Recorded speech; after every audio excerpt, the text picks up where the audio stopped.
Garbine Petriati, hizkuntza eskubideen behartezko teknikaria da, eta nire Agurne Gaubeka, hizkuntza eskubideen behatokiko zuzendaria.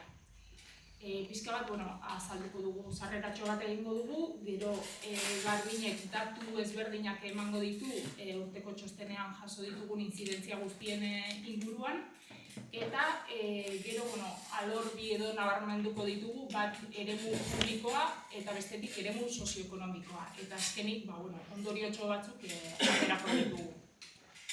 Lehenik eta behin, azteko 2024an jasotakoak esango genuke aurreko urteetako hutsunen isla direla, hau da, behin eta berriro jarraitzen dute errepikatzen aurreko urteetako egoera berberak euskara erabili edo euskaraz ikasi nahi duten pertsona guztiek. Euskararen telefonoan jasotakoek gehien bat administrazio publikoak eta agintari publikoak jartzen dituzte fokuan. Hau da, araudia, lege babesa eta hizkuntza politikaren ardura beraiek dutelako, baina baita, eta hau garrantzitsua da, eremu sozioekonomikoko enpresa eta eragileekiko ardura ere hori interpelatzen dugu, ez? Batetik, ardura sozialez jardun behar dutelako, baina bestetik ere kontuan izan behar dugu joku arauak eremu sozioekonomikokoak ere botere publikoek ezartzen dituztela, eta araudiak ere espazio horretan botere publikoek ezartzen dituztela. 2024an orokorrean ezin genezake esan egoera hobea denik, argi eta garbi gaztelania eta frantsesaren hegemoniak hor jarraitzen du, idatzi zeina oso euskara erabiltzeko ezintasunak daude, eta batez ere baldintzatzeak daude. Herritarrak erdarak erabiltzera bultzatzen dituzten irizpide eta egoerekin jarraitzen dugu. Eta argi eta garbi euskara ofizialaren eremuetan ere neurri bermatzaileak falta dira. Batik bat, herritarrek adierazten digutena da euskara erabiltzean bigarren mailako herritarrak sentitzen direla.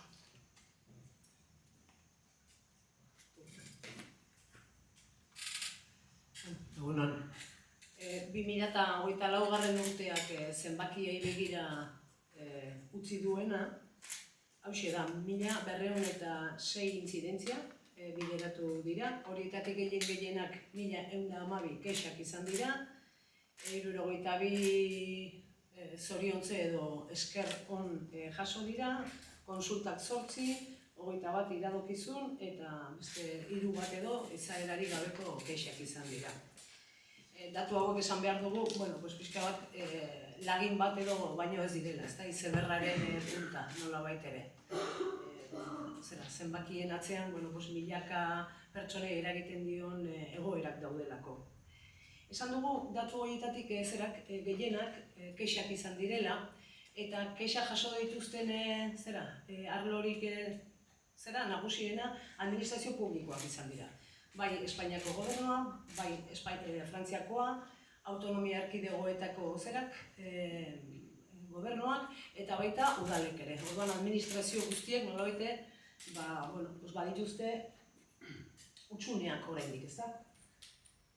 Espainiako estatu hori begira, hor euskara ofiziala den lurraldeetan ere egoitza duen leku horietan zuzeneko harretan arazoak daude, webgune eta administrazio telematikoan gero eta zabalduago dagoen horretan oztopoak nagusi dira, lehenengo maila batean badirudi baietz badagoela euskara aukeratzeik, baina gero aurrera egiten duzun neurrian kale egiten da, eta askotan dauden eduki eskais horiek ere, itzulpena oso makurra eta traketxa izaten da, eta gaztelaniara jo behar izaten da, tramite horrekin aurrera egiteko.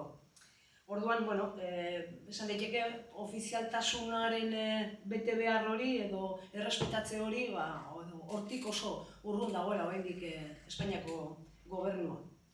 Nahiz eta ohartarazpena egin zaio 2024an Europatik ere, ezta, neurriak hartu behar dituela, batez ere justizia administrazioan eta babes edo eskubide hori ziurtatze aldera. Frantziazko estatuarekin zer esanik ez, ezta, nolabaiteko kultur ondarearen aitortza egiten dio, baina gero balioa duen hizkuntza frantsesa da, eta frantsese administrazioekin hartu eman guztia frantsesez izan behar du, ezta? Bai ahozkoan, bai idatzizkoan, askotan garraioetan bertan ahozko mezu horiek lehenago jartzen dira, frantsesez noski, baina gero ingelesez eta gaztelaniaz, baina bertakoari eta euskarari ez zaio lekurik egiten, ezta? Eta, nabarmen geratzen da bizkate frantses estatuaren jarrera edo hezkuntzan, gero igual propio aipatuko dugun arlo horretan. Tokiko administrazioetara etorrita, erkidegoetako gobernuetara etorrita, Euskal Hirigune Elkargoarekin hasita, egia da, hainbat zerbitzu kudeatzen dituela, garraioarenak, urarenak, baina horien bueltan herritarrekin egiten dituen harreman gehienak frantsesez izaten dira, ezta? Eta ikusi dugun 24an da, gutxienez eskaera egin duela herritarrak, informazio hori, hartu eman hori, euskaraz izan nahi dut elkargoarekin. Baina ez da hala izan 2024an. Nafarroako Foru Erkidegoan, administrazio telematikoetan, webguneko informazioetan ere kale egiten da, tramite asko ezin dira egin, jartzen den informazio asko ez da berdina hizkuntza batean zein bestean, zu hasten zara euskaraz irakurtzen, esaten zu informazio gehiago nahi bali baduzu, jo gaztelaniazko bertsiora. Hori oso rekurrentea da, ezta?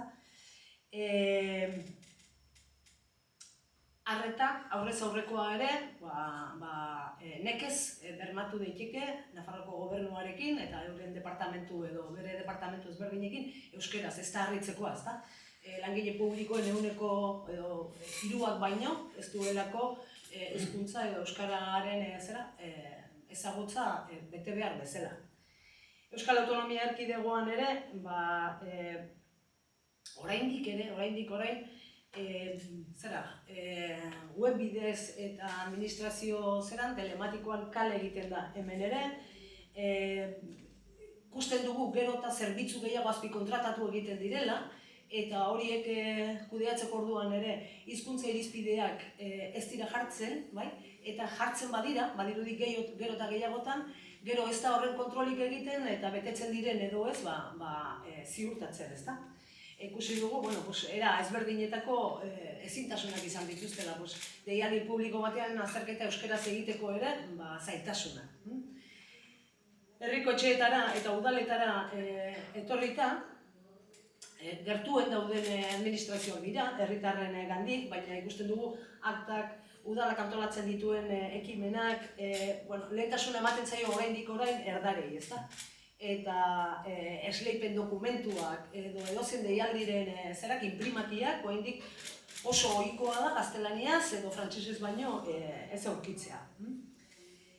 Hor bada udalek eta askotan baimentzen dituzten erabilera baimenak, espazio publikoarenak edo udalen beraren egoitzen erabilpenarenak, eta horietan ere ez da ezartzen hizkuntza irizpiderik. Horrela ikusten dugu kartel asko eta informazio asko hizkuntza bakarrean eta nagusian zabaltzen dituztela.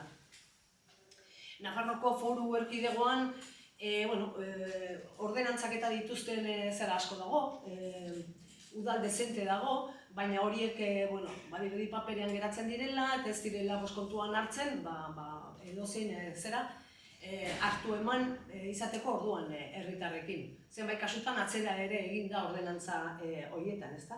Orduan ikusten dugu kartelak, iragarki tauletako informazioa edo herrietako WhatsApp taldetan, nagusiki erdaran zabaltzen dela informazio hori.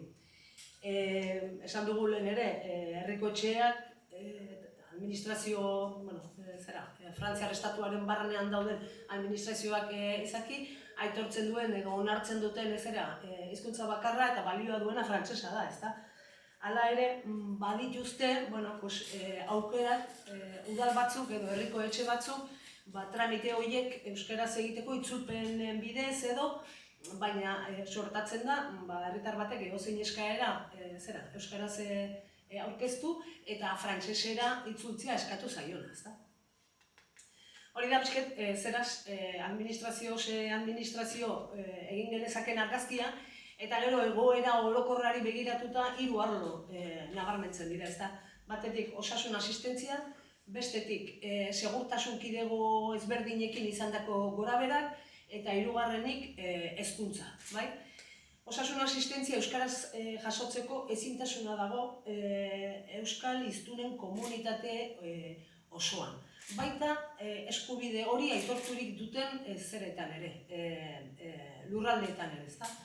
Horrela, Euskal Autonomia Erkidegoan ikusi dugu zera horiek bermatzeko eskubide hori edo osasun asistentzia euskaraz jaso ahal izateko tresnak sortzen direla, hor daude hizkuntza plangintzak eta euskara planak zeraren barnean, Osakidetzaren barnean, baina horiek gero aurrera eramateko zailtasunak, eta horien baitan ere protokoloak ezartzen dira, baina gero betetzeko garaian arazoak. Eta horrela ikusten dugu, behin eta berriro, ezintasuna, bai lehenengo mailako arretan eta baita espezialistetan ere, euskaraz jasotzeko zerbitzuak. Ez dago medikurik, ez dago mediku euskaldunik, oporretan dago, bajan dago, horrelakoak oso ohikoak dira. Eta horrelako tresnarik ez dagoen gainontzeko erkidegoetan, areta zailago asistentzia hori euskaraz jasotzea. Nafarroko gobernua, Nafarroko foru erkidegoan, edo eta Ipar Euskal Herrian, ezta? Segurtasun kidegoei dagokionez, ikusten dugu behin eta berriro, euskaraz jarduteko eskaera egiten zaionean, desobedientzia ekintza bat bezala hartzen dutela, eta orduan arazoak datoz horren ondotik, ezta? Eta atzerapenak eta kalte ondorioak. Eta hori da, oso ohiko gertaerak segurtasun kideetako agenteekin. Eta azkenik, hezkuntzari begira, Euskal Autonomia Erkidego mailan, lanbide heziketan irakaskuntza euskaraz jasotzeko zailtasunak handiak dira, unibertsitatean nahiz eta euskaraz egiteko autua egin zenbat asignatura gaztelaniaz banatzen da, edo horien edukiak gaztelaniaz jasotzen dituzte. Beste alde batetik Nafarroko foru erkidegoan nabarmenak dira D eredua ikasteko zailtasunak eta oztopoak eman dezagun Iruña edo Iruñerritik behera, bai? Lanbide heziketan herrialde edo komunitate osoan daude arazoak, baita unibertsitatean ere, eta azkenik Ipar Euskal Herrian baxua azterketa egiteko, euskaraz egiteko, ikasketa prozesu guztia euskaraz egin ondoren, oraindik ere burrukan dabiltza, eta horien hainbat ekintza burutu zituzten 2024an, eta gero hori behin prozesua euskaraz ikasita, edo ikasketa prozesua euskaraz eginda. Euskaraz egiteko prozesu hori eta aukera hori gero eta edatuago izateko trabak eta oztopoak dira Frantziar estatuak jartzen dituenak. Argazki orokorra hoxe. Eta eremu sozioekonomikora, eremu pribatura joan da, bizkat, 3 adibide hauek jarri ditugu, nik uste dut oso argiak direla. Kasuetako batean, argia aipatzen da ez, Decathlonek horrelako multinazional handiek emandako erantzunak, eta da, aitortzen duela, nolabaiteko euskarazko informazioa bezeroei eskaintzea inposiziotzat jotzen dutela enpresa hauek eta Espainiako araudian oinarritzen direla. Muzin eginez, hemengo bezeroek badituztela hizkuntza eskubideak eta gainera badutela euskaraz informatuak izateko eskubidea, ez? Orduan nolabaiteko jarrera argiak ikusten ditugu multinazionala hauen aldetik. Orokorrean, lege babes falta ikusten dugu. Batik bat, euskara ofiziala ez den eremuetan enpresa pribatu gutxik egiten diote euskarari aitortza, eta askotan partziala izaten da. bai beraien informazio, euskarrietan, eragileek ere beraien egunerokoan, euskara ofiziala ez den eremuetan gutxi egiten diote aitortza euskal komunitateari, baina ofiziala den eremuetan ere ikusten dugu nolabaiteko betebehar lausoak daudela, legedia ez dela benetan betebeharrak ezartzeari begirakoa, hau da, kontsumitzaile eta erabiltzaileen legediak hor ditugu, Nafarroaren kasuan ez da aipatzen euskaraz, naiz eta euskara ofiziala ere izan, ez da aipatzen euskaraz kontsumitzeko eskubidea, baina Euskal Autonomia Erkidegoan ere betebehar lausoak ezartzen zaizkie enpresei, eta gainera betebehar horien aurrean egiten dituzten ezbetetzek ez dute inongo ondoriorik. Orduan, hemen ere ikusten dugu neurriak hartu beharra, ez? Azkenean ikusten duguna da bezeroen kesei entzungor egiten jarraitzen dutela, eta honen aurrean guk argi eta garbi ikusten dugu araudi propio sendotu eta bezeroen eskubideak blindatuko dituen nolabaiteko araudiaren beharra ikusten dugu eredu sozioekonomikoan. Ondorio nagusi bezala, azkenean erakundeetatik hartzen ez diren erabaki bakoitzak edo bermeen kontrako erabaki bakoitzak, judizializazioa ere aipatu dugu, baina besteak beste, bestelako erabakiak ere badaude, azkenean ikusten dugu urraketen betikotzea ekartzen dutela, ez? Baina urraketen betikotzetik harago, uste dugu bestelako eraginak ere badituela gizarte honetan.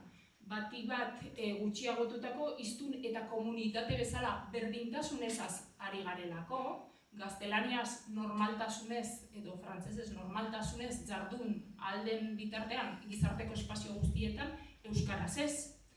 Zerbitzu publikoen kalitatea ere jokoan dago, baliabide publikoen eraginkortasuna eta efikazian oztopoak izaten dira, egun ezarrita dauden irizpideen ondorioz. Eta azkenean, erantzunkizun sozialean ere ikusten dugu, batik bat enpresa eta esparru pribatuari dagokionean, aurrera pausorik ematen ez dela hizkuntza eskubideekiko, eta hor garrantzitsua iruditzen zaigu enpresek duten erantzunkizun soziala eta betebehar soziala ere gogoraraztea. Eta batik bat euskararen prestigio ahula nabarmentzen dugu, batik bat espazio pribatuan, baina uste dugu espazio publikora ere edatzen ari dela, eta bezeroen aitortza eza, hizkuntzaz ari garenean, azkenean bezero ez eta herritarrez zerbitzua jasotzen dituzten herritarrez ari garelako. Hau guztiak, uste dugu hizkuntza eskubideak azkenean gure bizitzak gidatu eta zeharkatzen dituztela, herri txikia eta zapaldua garen heinean, azkenean giza eskubideen adierazpen unibertsalean adierazitakoak oinarri ukaezin nahi baditugu egungo parametroetatik harago joan behar dugula, ditugun araudiak eta ditugun irizpideak 80. hamarkadan oinarritutakoak dira, eta horiek aldatzeko uste dugu badela garaia. Batik bat, bermeak eskaintzeari begira, euskaraz bizitzeko bermeak nahi ditugu, baina baita justizia nahi dugu, berdintasuna nahi dugu, eta uste dut herritarrek nolabaiteko erreparazioa ere eskatzen dutela.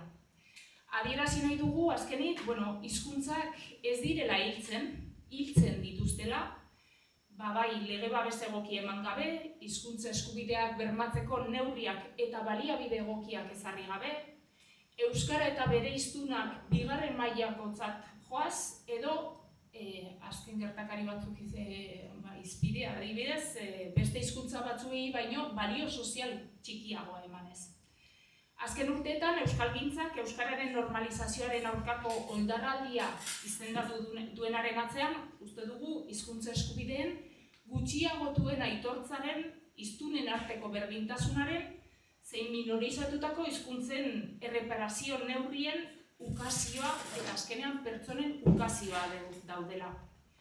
Horiek horrela dei egiten dugu diegu herritarrei isilik geratu ez daitezen eta euskararen normalizazio ezaren adierazgarri diren egoera guztiak azaleratzeko. eskubide urraketak azkenean onartu beharrean, hauek desnaturalizatu eta problematizatzera deitzen ditugu. Horiek horrela, ez dakite galderaren bat dagoen, edo...